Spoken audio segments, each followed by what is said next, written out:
Hello students, আজকে প্রতিজ্ঞা ব্যাচের থার্ড তথা লাস্ট ডেমো ভিডিও প্রকাশিত হচ্ছে। এই ভিডিওতে আমি ডিসকাস করেছি সেমিকন্ডাক্টর এই চ্যাপ্টারটার থেকে বেশ কিছু প্রশ্ন যেগুলো কিন্তু বোর্ডের পরীক্ষাতে এসছে অথবা নিটে এসছে এবং যেগুলো কিন্তু ভবিষ্যতেও আসার চান্স অনেকটাই বেশি। তাই তোমরা অবশ্যই ভিডিওটাকে ভালোভাবে দেখো এবং আমি তোমাদের কিন্তু ধন্যবাদ জানাতে চাই, কারণ অনেকেই পশ্চিমবঙ্গের বিভিন্ন প্রান্ত থেকে কিন্তু আমার সঙ্গে যোগাযোগ করেছো তোমরা, এবং আমি কিন্তু এই মন থেকে তোমাদের থ্যাংক ইউ বলতে চাই। আর তোমরা যারা এই কোর্সটিতে জয়েন করতে চাও, আমি কিন্তু বলে রাখি যে আর মাত্র 5টি কিংবা 6টি কিন্তু সিট বেঁচে রয়েছে। তাই তোমাদের মধ্যে যারা এই কোর্সটিতে জয়েন করতে চাও তারা কিন্তু ভিডিওটা দেখার সঙ্গে সঙ্গেই বা খুব তাড়াতাড়ি কিন্তু যোগাযোগ করো, কারণ কালকে কিন্তু হচ্ছে লাস্ট ডেট, অর্থাৎ 25 সেপ্টেম্বর হচ্ছে কিন্তু লাস্ট ডেট এই কোর্সটিতে জয়েন করার, এবং আমরা কিন্তু কালকে থেকেই এই কোর্সটি স্টার্ট করে দিচ্ছি। তাই তোমরা যারা এই কোর্সটিতে জয়েন করতে চাও তারা কিন্তু আজকেই যোগাযোগ করো, তাহলে কিন্তু সিটটা পাওয়ার চান্স বেশি থাকবে।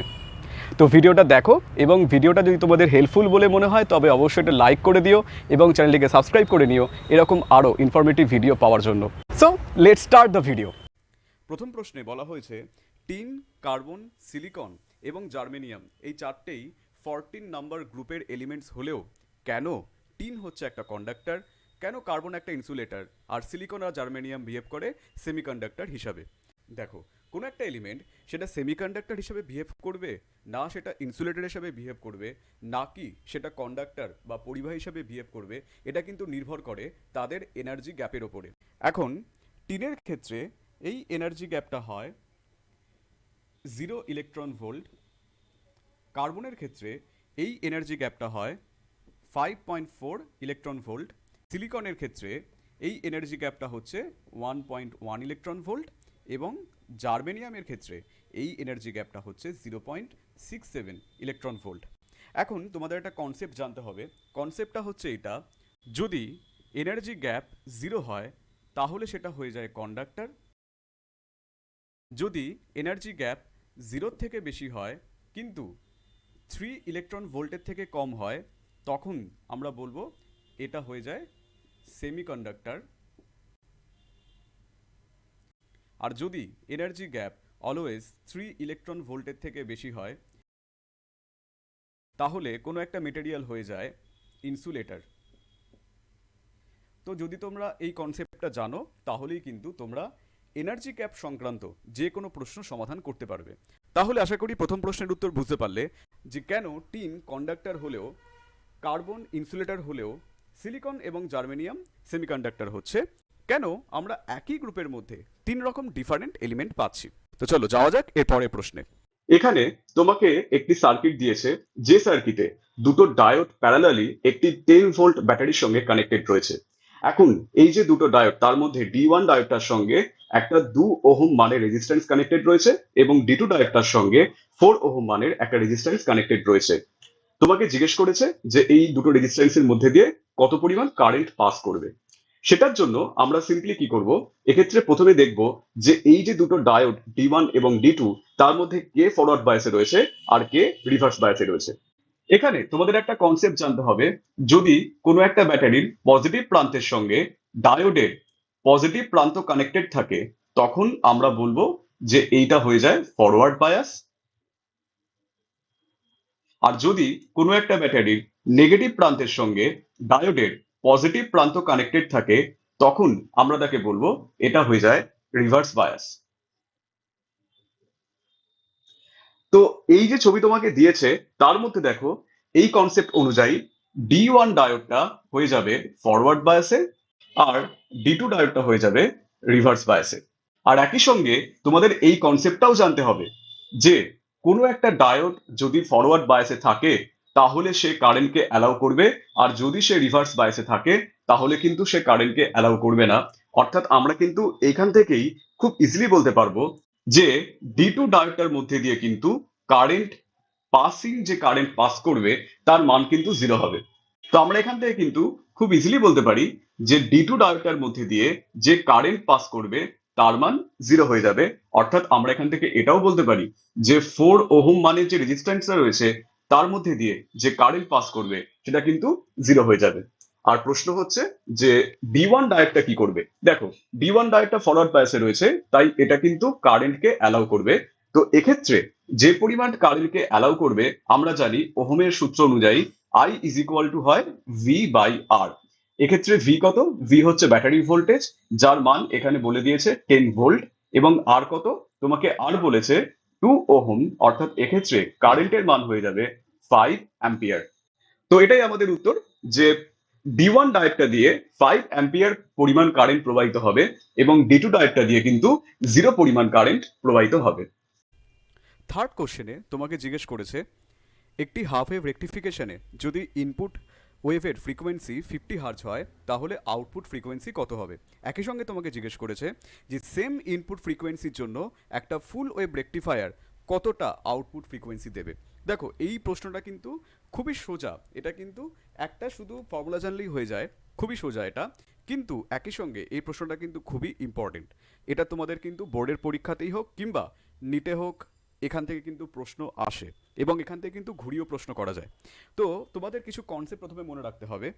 তার মধ্যে প্রথম কনসেপ্ট তোমাদের মনে রাখতে হবে এটা, যে একটা ফুল ওয়েভ রেকটিফায়ারের ক্ষেত্রে যদি আমরা এখানে ওয়েভ পাঠাই আর যদি সেটা রেকটিফিকেশনের পরে আমি ফুল ওয়েভ পাই, অর্থাৎ এখানে যে কটা রিপেল রয়েছে আমি যদি সব কটা রিপেলেরই রেকটিফিকেশন করতে পারি। রিপেল মানে কি? দেখো এই যে ম্যাক্সিমাগুলো রয়েছে তাকে আমরা বলি হচ্ছে রিপেল, এই ম্যাক্সিমা বা এই মিনিমাগুলোকে বলা হয় রিপেল। এখন 1 সেকেন্ডে যতগুলো রিপেল যায় তো আমরা সেই নাম্বারটাকেই বলবো হচ্ছে তার ফ্রিকোয়েন্সি। যেমন ধরো একটা ফুল ওয়েভ রেকটিফায়ার দিয়ে এই ওয়েভটা পাস হচ্ছে, তো এই ওয়েভটার ক্ষেত্রে কতগুলো রিপেল হবে? এক্ষেত্রে কিন্তু 4টে রিপেল হবে। এখন যেহেতু ফুল ওয়েভ রেকটিফায়ারের ক্ষেত্রে আমরা রেকটিফিকেশন করার পরে সমান সংখ্যক রিপেল পেয়ে থাকি, তাই এক্ষেত্রে মনে রাখতে হবে যে ফুল ওয়েভ রেকটিফিকেশনের পর এক্ষেত্রে input frequency is equal two output frequency হয়। এটা কিন্তু একটা খুবই ইম্পর্টেন্ট কনসেপ্ট। কি বললাম? যে input frequency is equal two output frequency হয়। এটা কার জন্য? না, এটা হচ্ছে ফুল ওয়েভ রেকটিফায়ারের ক্ষেত্রে। এবার হাফ ওয়েভ রেকটিফায়ারের ক্ষেত্রে কি হয়? এই যে সেম যে আমি ওয়েভটা পাঠাচ্ছি, ধরে নাও সেই ওয়েভটাকেই পাঠাচ্ছি, কিন্তু এক্ষেত্রে কি হবে? এক্ষেত্রে কিন্তু রেকটিফিকেশনের পর আমরা হাফ ওয়েভ পাবো, অর্থাৎ আমরা শুধুমাত্র পজিটিভগুলোকে পাবো বা নেগেটিভগুলোকে পাবো, যে কোনো একটা। এই কারণে এক্ষেত্রে আমরা যে ওয়েভটা পাবো সেই ওয়েভটার ফ্রিকোয়েন্সি কিন্তু অর্ধেক হয়ে যাবে। এটা কিন্তু খুবই ইন্টারেস্টিং। অর্থাৎ এক্ষেত্রে যে ইনপুট ওয়েভ হবে, যে ইনপুট ওয়েভের ফ্রিকোয়েন্সি হবে সেটা কিন্তু আউটপুট ওয়েভের যে ফ্রিকোয়েন্সি হবে সেক্ষেত্রে কিন্তু হাফ হয়ে যাবে। অর্থাৎ আউটপুট ওয়েভের যে ফ্রিকোয়েন্সিটা হবে সেটা কিন্তু ইনপুট ওয়েভের ফ্রিকোয়েন্সির অর্ধেক হয়ে যাবে। তাই এটা কিন্তু তোমাদেরকে মনে রাখতেই হবে। এটা কার জন্য? না, এটা হচ্ছে হাফ ওয়েভ রেকটিফায়ারের ক্ষেত্রে। কি বললাম?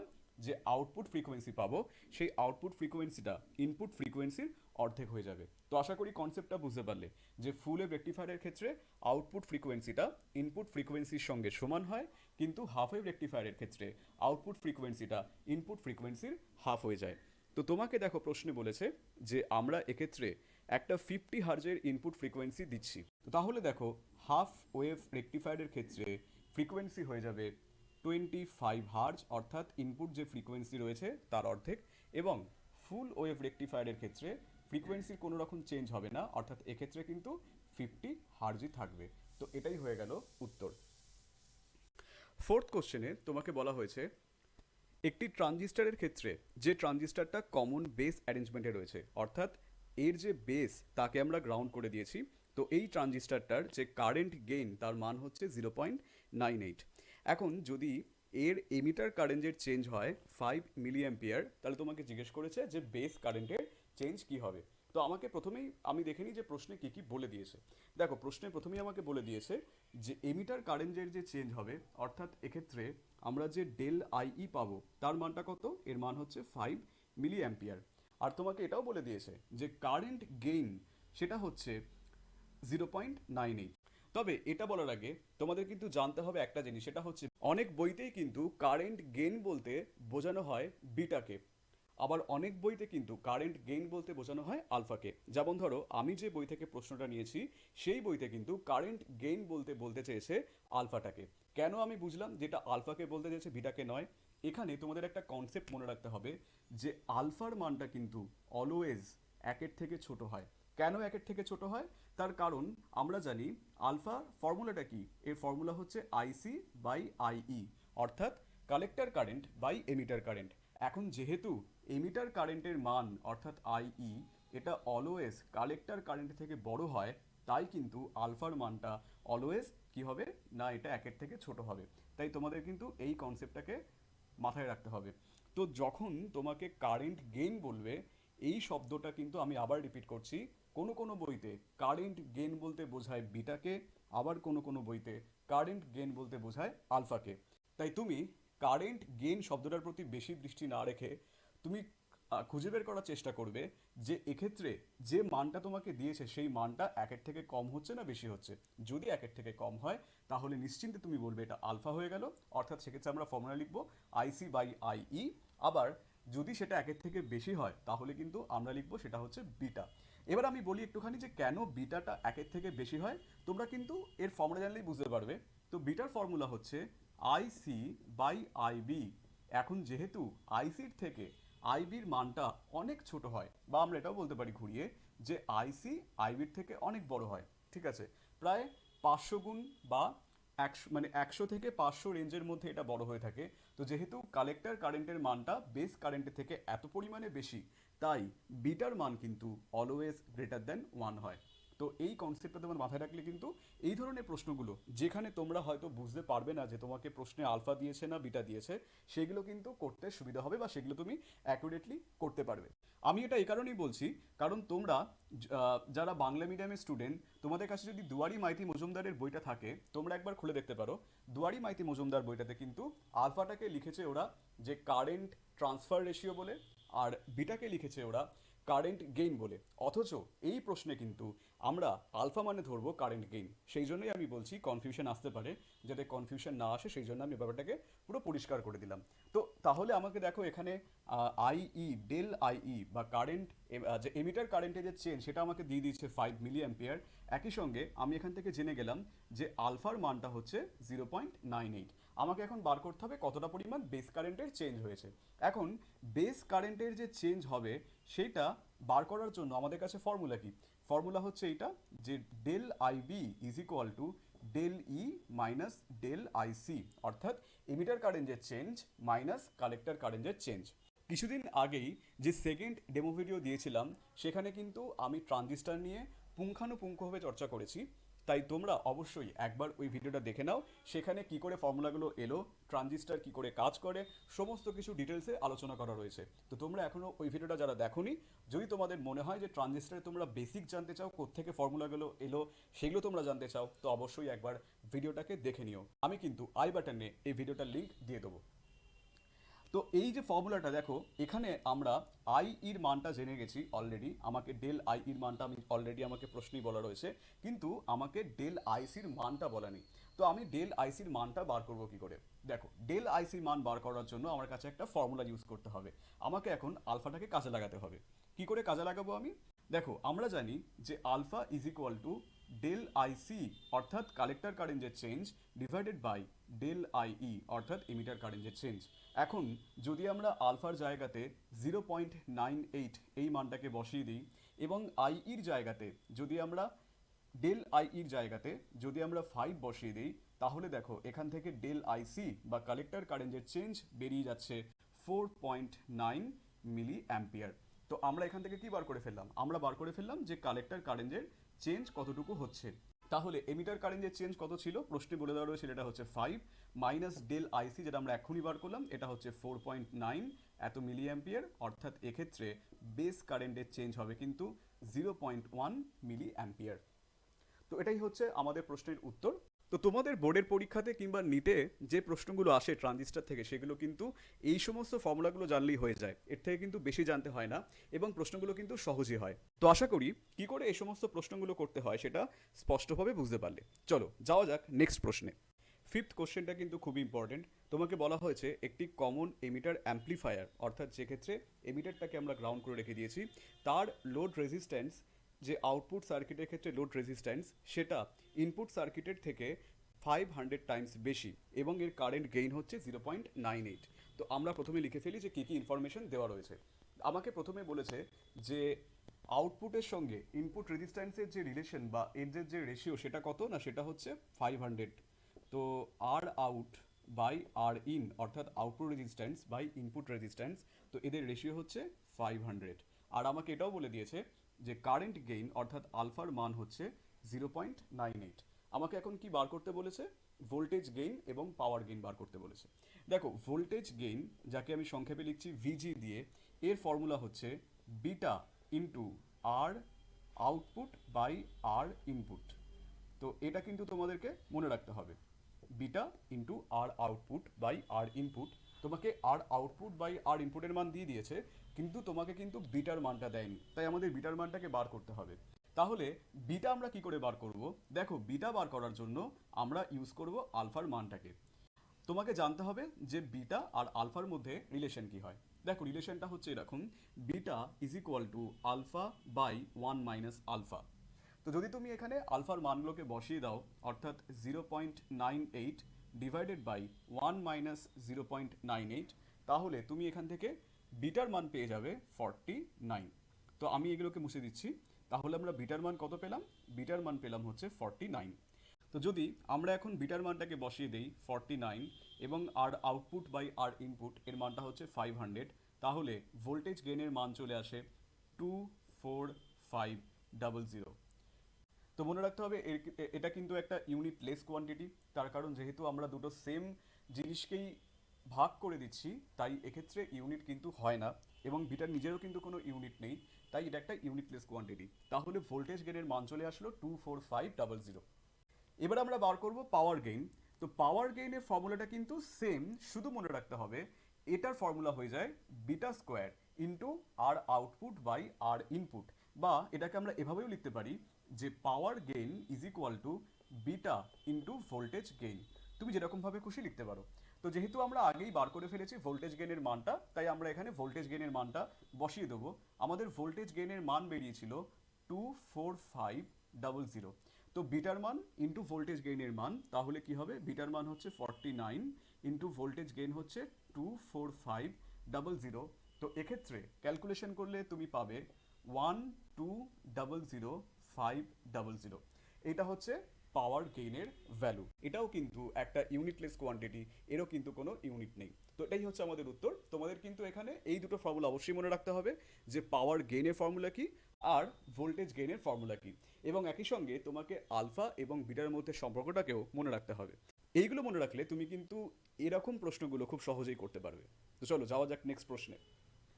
6 কোশ্চেনে তোমাকে একখানা লজিক ফাংশন দিয়ে দিয়েছে, যার মানটা কত বা যার এক্সপ্রেশনটা কি? এক্সপ্রেশনটা হচ্ছে এ অর বি অ্যান্ড বি। তোমাকে এই লজিক ফাংশনটার প্রথমে ট্রুথ টেবিল বানাতে বলেছে, এবং একই সঙ্গে এটা লজিক সার্কিটটাকে ড্র করতে বলেছে। তো এর জন্য কিন্তু তোমাদের প্রথমে জানতে হবে যে অর ফাংশনের জন্য এবং অ্যান্ড ফাংশনের জন্য ট্রুথ টেবিলটা কি হয়। তো প্রথমে আমি লিখবো হচ্ছে অর গেটের জন্য ট্রুথ টেবিল। তো অর গেটের ক্ষেত্রে যে ট্রুথ টেবিল হয় তাকে বা অর গেটটাকে আমরা কি করে এক্সপ্রেস করি হচ্ছে এইভাবে, y is equal to A plus B, যেখানে এ আর বিটা কি? এ আর বিটা হচ্ছে কিন্তু দুটো ইনপুট এবং ওয়াইটা হচ্ছে আউটপুট। তো অর গেটের ক্ষেত্রে যে ট্রুথ টেবিল হয়, প্রথমে আমরা এ লিখবো এবং তারপরে বি লিখবো, অর্থাৎ এই দুটো আমাদের এখানে ইনপুট হয়ে গেল। আর তারপরে আমরা থার্ড কলামে লিখবো হচ্ছে আউটপুটকে। তো যদি এর মান 0 হয়, যদি বি এর মানও 0 হয়, তাহলে আউটপুটে আমরা পাই 0। একই রকমভাবে যদি এতে 0 থাকে, যদি বিতে 1 হয়ে যায়, তাহলে কিন্তু আমরা আউটপুটে পেয়ে যাই 1কে। যদি এর মান 1 হয়, বি এর মান 0 হয়, তাহলে আমরা আউটপুটে পাই 1কে। এবং যদি এ এবং বি দুটোই 1 করে হয়, তাহলে কিন্তু আমরা আউটপুটে পেয়ে যাই 1কে।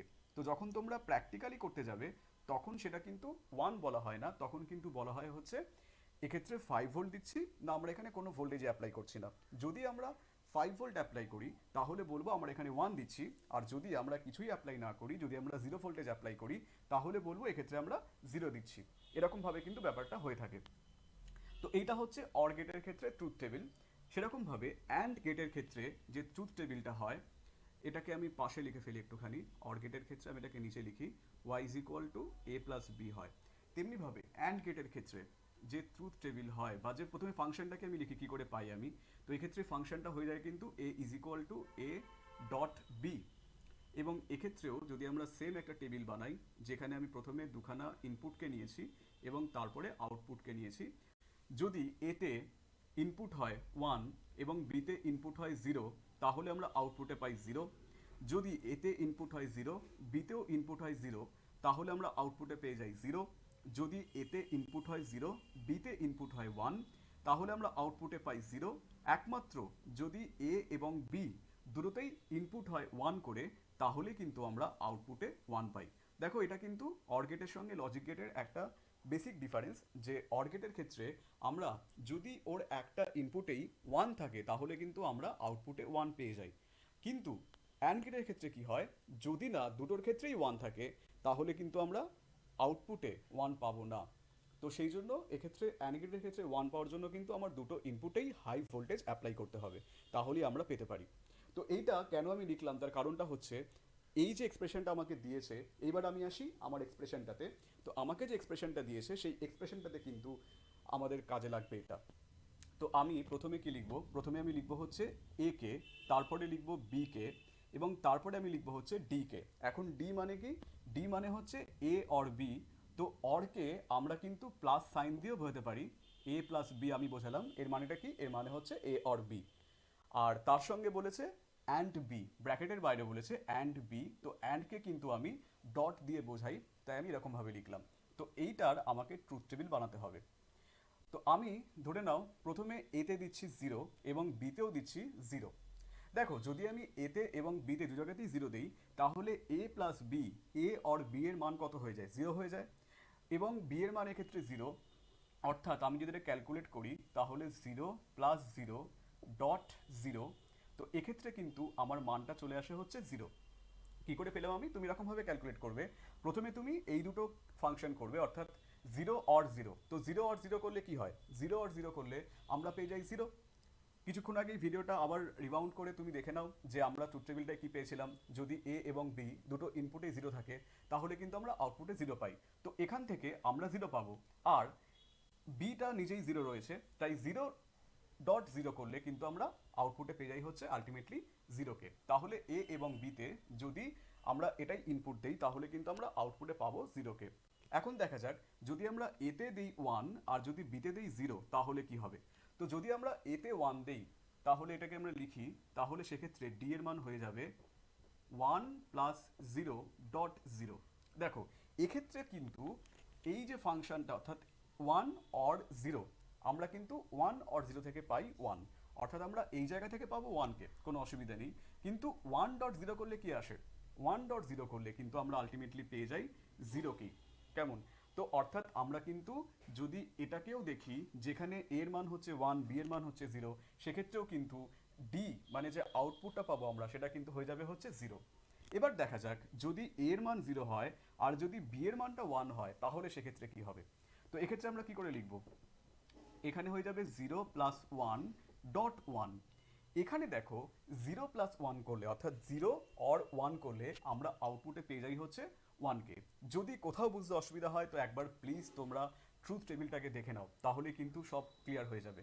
তো 0 অর 1 করলে আমরা আউটপুটে পাই 1কে, এবং এর সঙ্গে একটা 1 অ্যান্ডে রয়েছে, তাহলে 1 অ্যান্ড 1 করলে কিন্তু পাওয়া যায় 1কে। অর্থাৎ এক্ষেত্রে কিন্তু আমরা যদি বি এর মানটা 1 হয়, যদি এ 0 হয়, তাহলে কিন্তু আমরা আউটপুটে পেয়ে যাব হচ্ছে হাই ভোল্টেজকে। আর লাস্টেটা দেখা যাক, লাস্টে তোমাকে হচ্ছে এ 1 এবং বিও 1। এক্ষেত্রে কি হবে? এক্ষেত্রে আমরা লিখব 1 অর 1 অ্যান্ড 1, এরকমভাবে তোমরা কিন্তু বলবে 1 অর 1 অ্যান্ড 1। তো এক্ষেত্রে 1 অর 1 করলে কি পাই? আমরা আউটপুটে পেয়ে যাই হচ্ছে 1কে, আর এখানে অ্যান্ড 1 রয়েছে, তাহলে আলটিমেটলি আমরা কিন্তু আউটপুটে পেয়ে যাব হচ্ছে 1কে। তো এক্ষেত্রে দুটো ক্ষেত্রে আমরা পাবো লো ভোল্টেজকে বা 0 মানটাকে পাবো। কোন কোন ক্ষেত্রে পাবো? না, যখন এ আর বি এর মানটা দুটোই 0, অথবা যখন এর মানটা হচ্ছে 1 কিন্তু যখন বিটা 0, তখন কিন্তু আমরা পেয়ে যাচ্ছি হচ্ছে লো ভোল্টেজকে। আর যে মুহূর্তে বি এর মানটা 1 হয়ে যাচ্ছে, তখন কিন্তু আমরা পেয়ে যাচ্ছি হাই ভোল্টেজকে। তো এটা হয়ে গেল হচ্ছে ট্রুথ টেবিল। এইবার আমরা দেখব যে লজিক সার্কিটটা কেমন হবে। তো তোমরা নিশ্চয়ই জানো যে অর গেটকে আমরা বোঝাই হচ্ছে এরকমভাবে, এবং অ্যান্ড গেটকে বোঝাই হচ্ছে এরকমভাবে।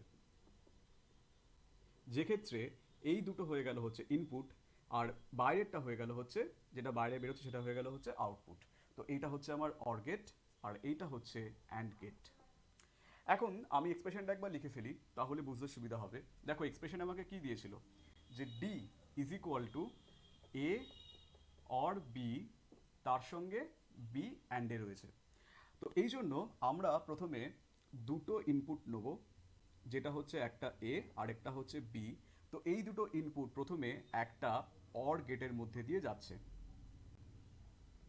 কেমন? তাহলে আমরা আউটপুটে কি পাবো? দেখো যদি অর গেটের মধ্যে দিয়ে যায় তাহলে এটা অর ফাংশন করবে, অর্থাৎ আমরা এক্ষেত্রে কি পাবো, এক্ষেত্রে আমরা পেয়ে যাব হচ্ছে আউটপুটে এ প্লাস বি কে। আর তোমাকে এই সঙ্গেই বলেছে যে এর সঙ্গে আমরা এই যে আউটপুটটা আমরা পাচ্ছি এ অর বি কে, তো এ অর বি এর সঙ্গে কিন্তু আমরা বি কে নিচ্ছি অ্যান্ড ফাংশনে। তো সেক্ষেত্রে আমরা বি থেকে একটা ইনপুট নিয়ে নেবো এবং এই দুটোকে কিন্তু আমরা একটা অ্যান্ড গেটের মধ্যে ঢুকিয়ে দেবো। দেখো এখান থেকে আমরা পেয়ে যাচ্ছি হচ্ছে এ প্লাস বি কে, আর এখান থেকে কি আসছে, এখান থেকে আসছে বি। তাহলে এই দুটো আলটিমেটলি আউটপুটে আমাকে দেবে এ অর বি, তার সঙ্গে বি অ্যান্ড কে, অর্থাৎ যেটা হচ্ছে আমাদের ডি। তো তাহলে এইটাই হয়ে গেল কিন্তু আমাদের লজিক সার্কিট। তো লজিক সার্কিট আঁকার সময় তোমাদেরকে প্রথমে অবশ্যই এক্সপ্রেশনটাকে খুব ভালোভাবে বুঝতে হবে, যে এক্সপ্রেশন তোমাদের কি দিয়েছে। এক্সপ্রেশনটা একবার বুঝতে পেরে গেলেই কিন্তু লজিক সার্কিটটা তোমরা খুব সহজেই করতে পারবে। সেভেন্থ প্রশ্নে তোমাকে বলা হয়েছে যে তিনটে ফটোডায়োড D1, D2 এবং D3, যাদের এনার্জি ব্যান্ড গ্যাপ হচ্ছে যথাক্রমে 2.5 ইলেকট্রন ভোল্ট, 2 ইলেকট্রন ভোল্ট এবং 3 ইলেকট্রন ভোল্ট। তো এই তিনটে ডায়োডকে আমরা ইউজ করছি 6000 অ্যাংস্ট্রমের একটা লাইটকে ডিটেক্ট করার জন্য। তো প্রশ্ন হচ্ছে যে এই তিনটে ডায়োডের মধ্যে কোন কোন ডায়োডগুলো এটাকে ডিটেক্ট করতে পারবে। তো প্রথমে কনসেপ্টটাকে জেনে রাখো। কনসেপ্টটা হচ্ছে এরকম, যে লাইটটা ডায়োডের ওপর এসে পড়ছে সেই লাইটের যে এনার্জি হবে, যাকে আমি প্রকাশ করছি ই দিয়ে, যদি এই এনার্জিটা ডায়োডগুলোর ব্যান্ড গ্যাপের থেকে বেশি হয়, যাকে আমি প্রকাশ করছি স্মল ই দিয়ে। তো স্মল ইটা কি, স্মল ইটা হচ্ছে ডায়োডের ব্যান্ড গ্যাপ, আর ক্যাপিটাল ইটা হচ্ছে লাইটের এনার্জি। তো যদি লাইটের এনার্জিটা ডায়োডের ব্যান্ড গ্যাপের থেকে বেশি হয়, তখনই কিন্তু একমাত্র ডায়োডগুলো এবল হবে লাইটটাকে ডিটেক্ট করার জন্য, অর্থাৎ সেক্ষেত্রেই কিন্তু লাইটটা আমরা ডিটেক্ট করতে পারবো। তো আমাদের এখানে সিম্পলি বার করতে হবে যে 6000 অ্যাংস্ট্রমে যে লাইটটা আসছে তার জন্য এনার্জি কত হয়, সেই লাইট রেটার এনার্জি কত। দেখো এর এনার্জি বার করার জন্য একটা ফর্মুলা রয়েছে, সেটা কিন্তু আমাদের জানতে হবে। তো কোনো একটা লাইট রের ক্ষেত্রে যার ওয়েভলেংথ হচ্ছে ল্যামডা অ্যাংস্ট্রম, তার ক্ষেত্রে যে এনার্জি হয় তার মানটা হয়ে যায় এরকম 12,375 ডিভাইডেড বাই ল্যামডা। এখানে কিন্তু মনে রাখতে হবে যে ল্যামডাটা কিন্তু হচ্ছে অ্যাংস্ট্রম ইউনিটে, এবং ইটা হচ্ছে অর্থাৎ এনার্জিটা হচ্ছে কিন্তু ইলেকট্রন ভোল্ট ইউনিটে। তো এটা কিন্তু তোমাদের অন্যান্য অনেক প্রশ্নেও ইউজ করতে হতে পারে, তাই তোমরা এটাকে অবশ্যই জেনে রাখো। এক্ষেত্রে কিন্তু আমরা ল্যামডাকে লিখি হচ্ছে অ্যাংস্ট্রম ইউনিটে। আমাদের এই প্রশ্নে অ্যাংস্ট্রম ইউনিটে বলা রয়েছে, কিন্তু যদি আমাদের এখানে অ্যাংস্ট্রম ইউনিটে না বলতো তাহলে কিন্তু আমাদেরকে প্রথমে সেই ইউনিটটা থেকে অ্যাংস্ট্রম ইউনিটে ওর ওয়েভলেন্থটাকে কনভার্ট করতে হতো এবং তারপরে ইউজ করতে হতো। যাই হোক, তো এখানে বলে দেওয়াই রয়েছে, তাই আমাদের কোনো অসুবিধা নেই। তাহলে এক্ষেত্রে যে এনার্জিটা হবে সেটা হয়ে যাবে নিচে 6000, এর মানটা হয়ে যায় 2.06 ইলেকট্রন ভোল্ট। অর্থাৎ এক্ষেত্রে যে লাইটটা ডায়োডের ওপর এসে পড়ছে সেই লাইট রেটার এনার্জি কত না, এনার্জি হচ্ছে 2.06 ইলেকট্রন ভোল্ট। আর আমি কনসেপ্টটা কি বলেছিলাম, যে কনসেপ্টটা হচ্ছে এটাই, যদি ডায়োডটা লাইটটাকে ডিটেক্ট করতে চায় তাহলে লাইটের যে এনার্জি সেটা কিন্তু ডায়োডের যে ব্যান্ড গ্যাপ তার থেকে বেশি হতে হবে। এবার দেখো D1, D2 এবং D3 ক্ষেত্রে তোমাকে যে মানগুলো দিয়েছে, D1 এর ক্ষেত্রে এনার্জি গ্যাপের যে মান সেটা কত না, সেটা হচ্ছে 2.5 ইলেকট্রন ভোল্ট। D2 ক্ষেত্রে এই মানটা হচ্ছে 2 ইলেকট্রন ভোল্ট, এবং D3 ক্ষেত্রে এই মানটা হচ্ছে 3 ইলেকট্রন ভোল্ট। এই কনসেপ্টটা অনুযায়ী অর্থাৎ এর মানটা স্মল ই বা ব্যান্ড গ্যাপের থেকে বেশি হতে হবে, তো এক্ষেত্রে এর মানটা হচ্ছে 2.06। এই অনুযায়ী কিন্তু একমাত্র D2 ডায়োডটাই লাইটটাকে ডিটেক্ট করতে পারবে, বাকি ডায়োডগুলো কিন্তু এই লাইটটাকে ডিটেক্ট করতে পারবে না। তাহলে এক্ষেত্রে আমাদের উত্তর হয়ে গেল যে D2 ডায়োডটাই কিন্তু 6000 অ্যাংস্ট্রমের লাইটটাকে ডিটেক্ট করতে পারবে। 8 নম্বর প্রশ্নে তোমাকে একটি লজিক এক্সপ্রেশন দিয়েছে এবং বলেছে এটাকে সিম্পলিফাই করতে। দেখো এই ধরনের প্রশ্নগুলো কিন্তু নিটেই হোক বা বোর্ডের পরীক্ষাতেই হোক এটা কিন্তু আসেই। তো এই ধরনের প্রশ্নগুলো তাই খুব ইম্পর্টেন্ট। তবে সিম্পলিফাই করার আগে তোমাদের কিন্তু কিছু বুলিয়ান অ্যালজেব্রার ফর্মুলাকে জানতেই হবে। সেইগুলো আমি এক এক করে লিখছি। তো প্রথম যে ইম্পর্টেন্ট ফর্মুলা যেটা জানতেই হবে সেটা হচ্ছে A plus zero is equal to always হয়ে যায় এ, যেখানে এ মানে কি, এ হচ্ছে একটা ইনপুট। সেরকমভাবে সেকেন্ড ফর্মুলাটা হচ্ছে এ প্লাস ওয়ান, এটা অলওয়েজ হয় ওয়ান। থার্ড ফর্মুলা হচ্ছে এ প্লাস এ বার, এটা অলওয়েজ হয়ে যায় one. Fourth formula A A bar plus one is equal to one. Fifth formula A bar plus zero, এটা হয়ে যায় A bar. Six formula A plus B whole bar is equal to হয়ে যায় A bar dot B bar. এবং seventh formula A dot B তার whole bar, এটা হয়ে যায় এবার প্লাস বি বার। তো বুলিয়ান অ্যালজেব্রা করতে গেলে কিংবা সিম্পলিফিকেশনের যে অঙ্কগুলো হয় সেগুলো করতে গেলে কিন্তু তোমাদের এই কটা ফর্মুলাকে খুব ভালোভাবে জানতেই হবে। তার মধ্যে যে সিক্স এবং যে সেভেন্থ ফর্মুলা সেটা কিন্তু ভেরি ভেরি ইম্পর্টেন্ট।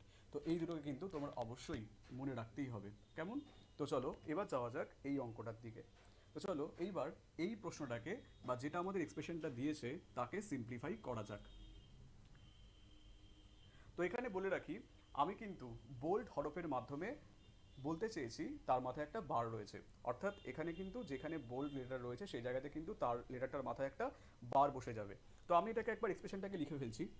দেখো এক্সপ্রেশনটা হচ্ছে এ বি সি প্লাস এবার B C plus A B bar C plus এবার বি বার সি প্লাস এবার বি সি বার প্লাস এবার বি বার সি বার।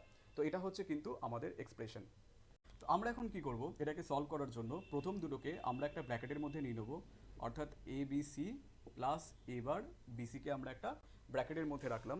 একই রকমভাবে আমরা এ বি বার সিকে এবং এবার বি বার সিকে আমরা একটা ব্র্যাকেটের মধ্যে রাখবো। আর বাকি যে দুটো টার্ম পড়ে রয়েছে অর্থাৎ এবার বি সি বার এবং এবার বি বার সি বার, এটাকে আমরা একটা ব্র্যাকেটের মধ্যে রাখলাম।